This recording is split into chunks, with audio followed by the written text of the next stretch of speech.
one Hong Kong film I think I asked about, the Crouching Tiger, Hidden Dragon, is actually a Hong Kong film? It's absolutely, yes. Yeah, okay. So then basically Hong Kong films are films that focus on martial arts of Asia. In the case of Crouching Tiger, Hidden Dragon,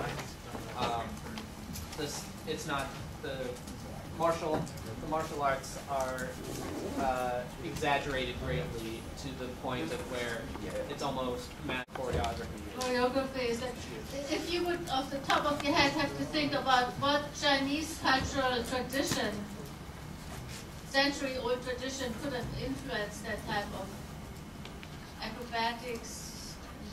Anyone? No, we'll get to it in a second. Okay, we'll get to it in a second, but absolutely right, Ray. Very good.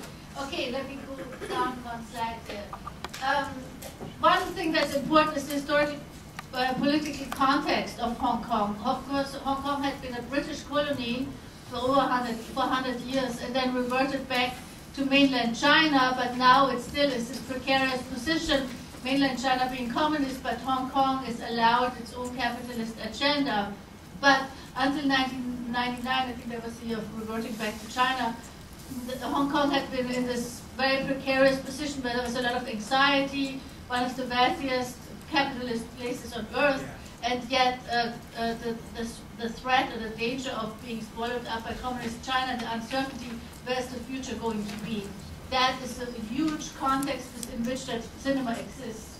And then also a split identity, so the split identity for one, post-colonialism, because it was a British colony, and post-colonialism, we talked earlier in the semester about this kind of oppressor-oppressed dynamic, because if you're colonized by power, not from your own country, there's this kind of political power struggle, if you will. So post-colonial identity, at the same time, the identity of communist China right across the border, and nowadays it's incorporated in China, so the split identity, and also this kind of uncertainty, are you British, because the British colony, are you Chinese, or are you something else altogether?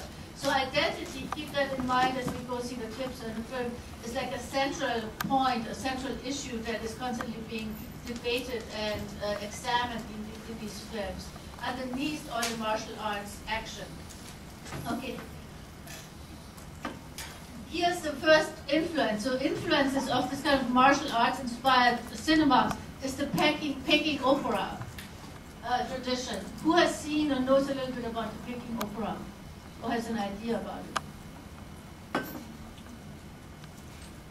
I mean, it goes back centuries. Usually they picked up the kids when they were very, very small and trained them vigorously in those acrobatics.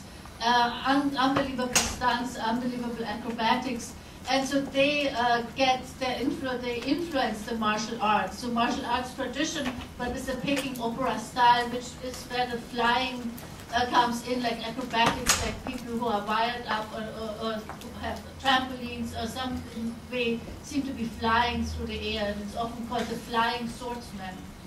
And the flying swordsman also has a political agenda that I'll be telling you in a second about. But just for right now, one of the influences, Peking opera. Master of the Flying Guillotine. Anyone seen it? Sounds awesome. Yeah. Tell us a little bit about it. It is actually a lot like the video game Mortal Kombat. Uh-huh. I don't know what else. It's just all these fighters like in this big tournament, and there's a guy that has a flying guillotine and he throws it and it chops people's heads off. Yes. Cool.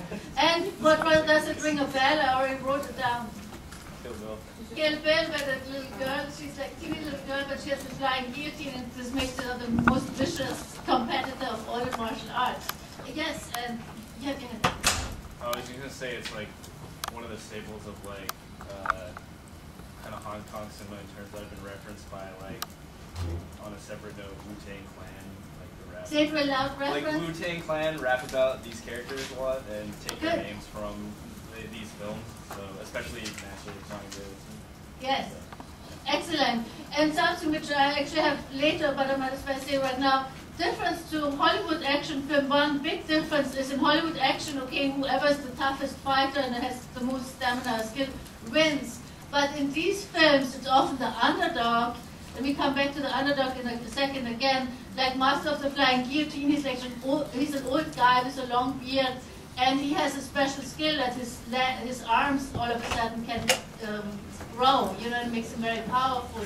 So he seems like the odd man out, too old to compete, but all of a sudden he has these skills of fighting. And then, of course, if you have the flying guillotine, just like in Kill Bill, this little 16-year-old Japanese girl, she uses the flying guillotine, and that makes her a master. So many times it's the underdog who has hidden talents that make them the fiercest competitors.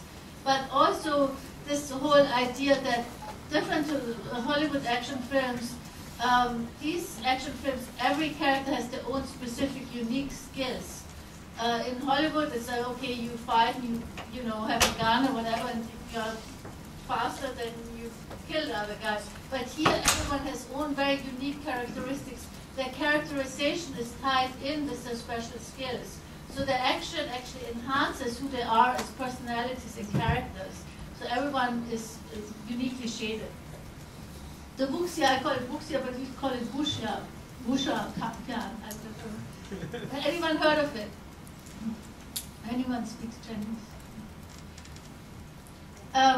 It's a tradition that goes back at least to the 70s, and it's again the flying swordsman films, the films of martial arts, but also flying swordsman films where the character has magical powers, whether against growing arms or being able to fly through the air, or having this flying guillotine that gives them special powers. In a post-colonial context, very important that many times these characters are, again, the underdog fighting oppressive powers, very much like in colonialism where you were colonized by an overwhelming political power and you had no power. But here in these films, the one who's powerless all of a sudden has magical powers, often aided by spiritual forces that aid and help the oppressed and give them the upper hand in victory. And so this has this political dimension where in reality people had no power, no political power, but through these kind of magical abilities and aided by spiritual forces that were lifted up in that genre, the Wuxia, Pian. Code of honor and loyalty is very, very important, and many times divided loyalty or honor that maybe demands that you kill yourself. So honor and loyalty, but it's very many complex shadings, but it's central to all of the films from the 70s onward in Hong Kong cinema. Self-sacrifice for a higher cause. Again, this kind of self-sacrifice that goes hand in hand with honor. In order to keep your honor, sometimes these characters sacrifice themselves for higher, sometimes spiritual or political cause. And again, in the service of the underdog, or in the service of right versus wrong, or good versus evil. Supernatural powers, we just talked about it. Watch out in some of the clips. I'm going to show you how these supernatural powers come in, sometimes subtly and sometimes not so subtly, aiding or showing their favor towards our hero. Flying swordsman aided by higher spiritual powers. We just talked about all these things, and the spiritual power is always on the side of the underdog. Okay. Gun fu. Anyone heard that expression, gun fu? Yeah, tell us.